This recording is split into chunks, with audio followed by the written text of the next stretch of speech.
Briar Bauman 10Z. I ride a TL1000 and we're in Santa Rosa, California for one of Bobolino's famous miles.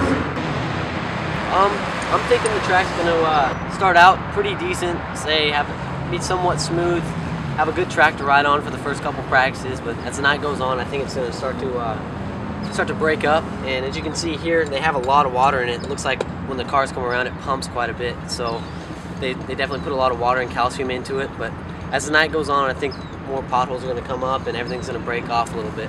You know, the tires we run tend to put a groove down, but as soft as this dirt is and as sandy as it is, I think that it's going to stay a cushion. Hopefully that's what I'm wanting, but it's definitely going to help, say, if you get in a little too hot. It has a bit of a banking to it, so it'll slow you down a little bit and definitely change the lines that you do run.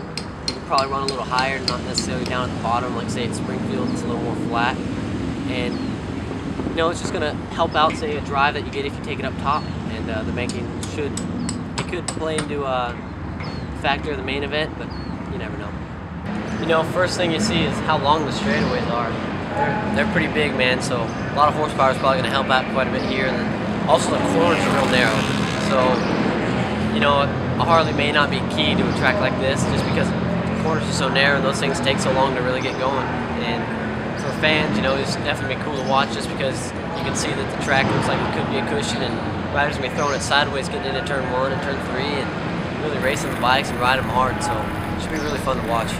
You know, I've kind of been up and down really with bikes and stuff breaking and me making big mistakes that I shouldn't be, but you know, it's part of the rookie year and learning, so I think it's definitely been a really good year, just the amount that I've learned. And it's hard, man. You know, sometimes I feel like just crawling in the motorhome and laying down and taking a little nap, just forget about it all.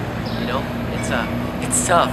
It takes a lot, and I knew it was gonna be tough. You know, all these guys work just as hard, and I mean harder than I do, and it's a lot of work. You know, it's a lot of stress. It's everything. You know, you have to have everything perfect in order to run in the main and run up front. And you know, I don't think I'm quite there yet. I'm still a rookie. I get Western.